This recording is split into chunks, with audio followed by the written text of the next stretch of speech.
life is the epitome of a cliche. I grew up in a small town with both parents. They were best friends with the neighbors next door. These neighbors, you guessed it, had a son named Chad. Chad and I knew each other since we were babies, and our parents have the embarrassing pictures to prove it. We eventually started dating during high school. I can't remember us ever having a fight, and I love the fact that he is so protective of me. Hi, my name is Monique, and everything that I'm about to say is the truth, the whole truth, and nothing but the truth. But before I continue, don't forget to like, share, subscribe, and of course, hit the notification bell. Chad proposed to me on my 21st birthday party. After college, most of our friends went their separate ways. I wasn't sure what I wanted to do even though I got a degree in business management. Chad got an internship with Dr. Herschel, and he didn't want to move without me by his side. He saw this as a great opportunity to make his name in the science arena. I took a job as a secretary in a law firm. It's not the job that I wanted, but Chad said that we all needed to start somewhere. I was just happy to get out of the apartment during the day. A few months after our move, I began having nightmares. Sometimes they would last days. Weeks may pass before the nightmare reared its ugly head, and every time I woke up dripping with sweat and screaming for help. "Monique, it's okay, I'm here," Chad whispered as he pulled me close. I usually wouldn't be able to go back to sleep after the nightmares, and Chad gave me a sedative so that I was able to get some rest. Chad said that my parents died in a fire, and the psychologist said that I'm suppressing my feelings about the incident, and that's why I'm having nightmares. The next day, when I arrived home, I called out, "Chad, I'm home." I walked into the kitchen and saw Dr. Herschel and Chad in the middle of what looked like a tense conversation. "Is everything okay?" I asked, my eyes looking from Chad to Dr. Herschel. "Oh, everything is fine, Monique," Dr. Herschel said as he got up from the kitchen table. He turned to Chad. "I have a few things that I need to take care of at the office. We'll finish this discussion tomorrow." Chad walked Dr. Herschel to the door, and I grabbed a glass of juice from the fridge. "So, are you going to tell me what that's about?" I asked when Chad re-entered the kitchen. "It's nothing really. Dr. Herschel is just worried about a prototype that he's been working on. If he gets the grant, it would mean he could do so much more than he's doing now. It would also mean a bigger paycheck for me as well." "I wish you and Dr. Herschel nothing but the best. I can't wait for him to get the grant either, since I would be able to get my basement back." About a month after we moved, Dr. Herschel asked Chad if he could store a few things down in the basement. Not only wasn't I allowed in the basement, but Chad held the only key to the basement. With Dr. Herschel working extra hours on his prototype, it meant that Chad also worked extra hours. This meant that most weekends I was home alone. "I'm tired of sitting here doing nothing," I said.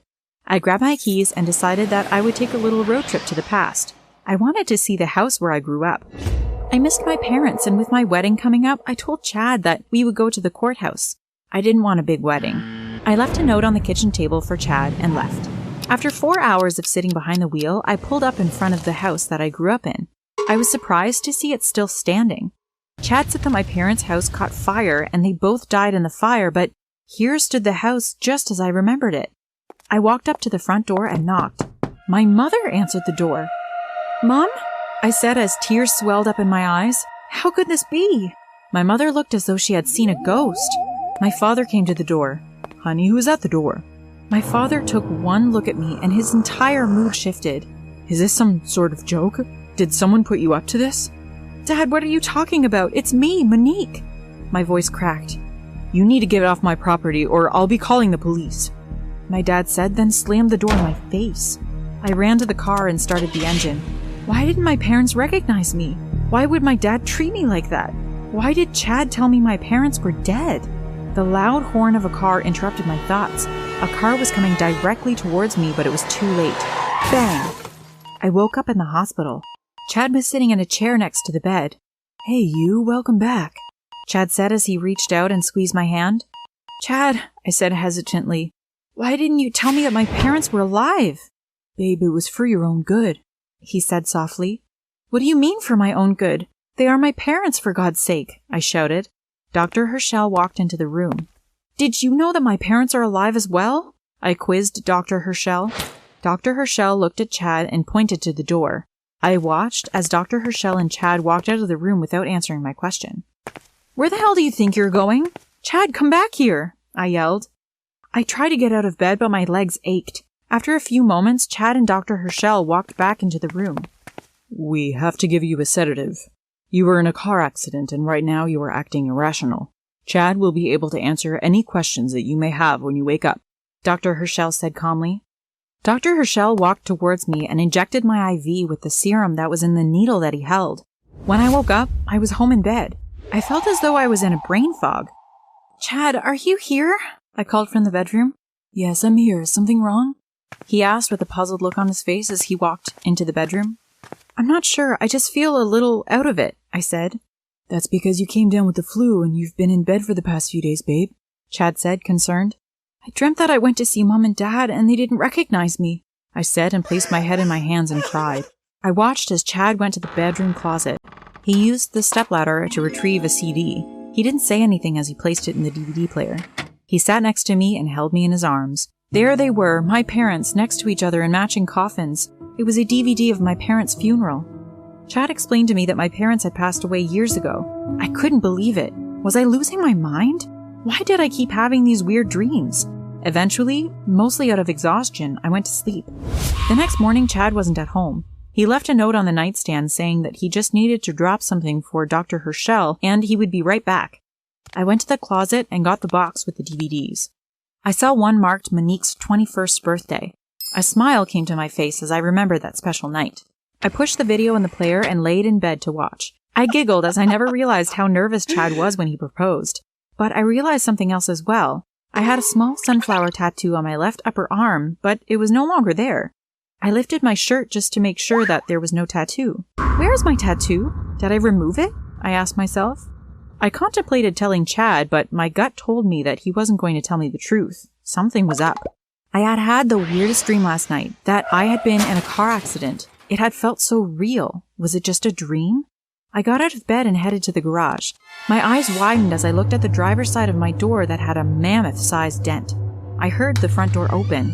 Damn it, Chad is home, I mumbled. I snuck back into the house through the kitchen.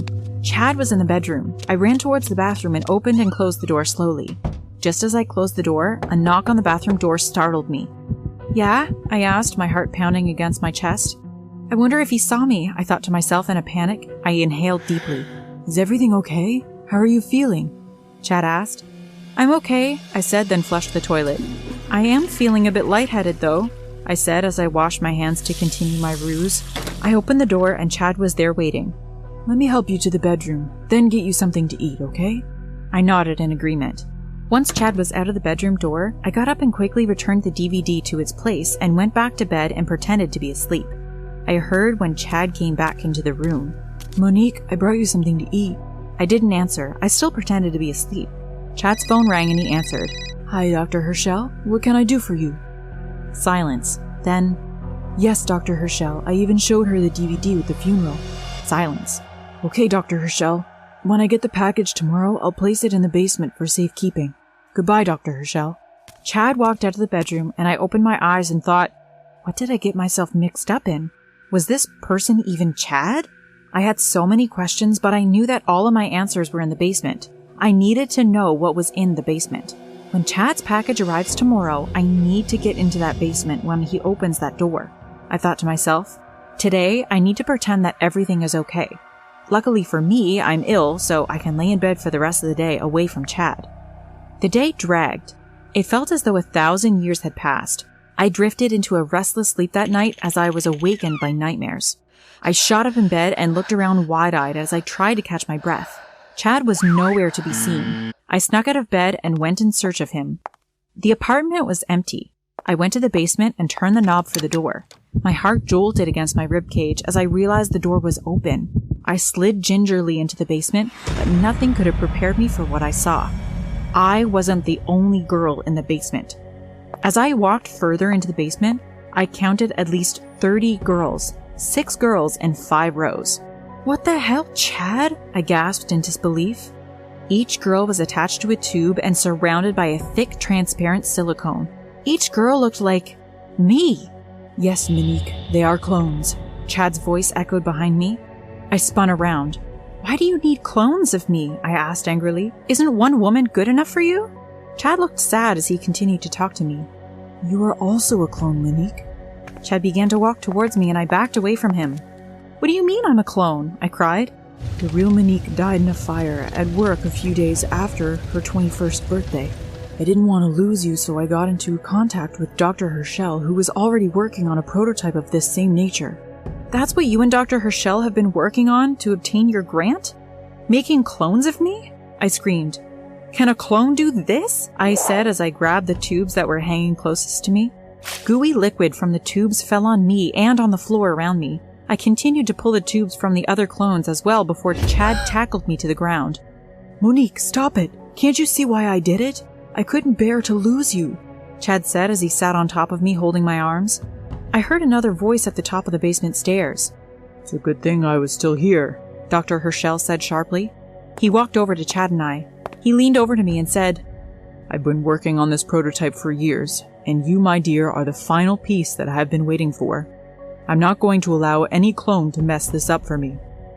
Dr. Herschel spoke to Chad. The next time we bring her back, we will eliminate her parents for good, so that when she goes to visit, they really wouldn't be there. I watched in horror as Dr. Herschel injected me with a serum. My world became black. I tossed and turned, and finally I opened my eyes groggily. Hey, beautiful, how you feeling? Chad asked as he leaned over to kiss me good morning. I smiled and hugged him. I feel good, I replied sweetly.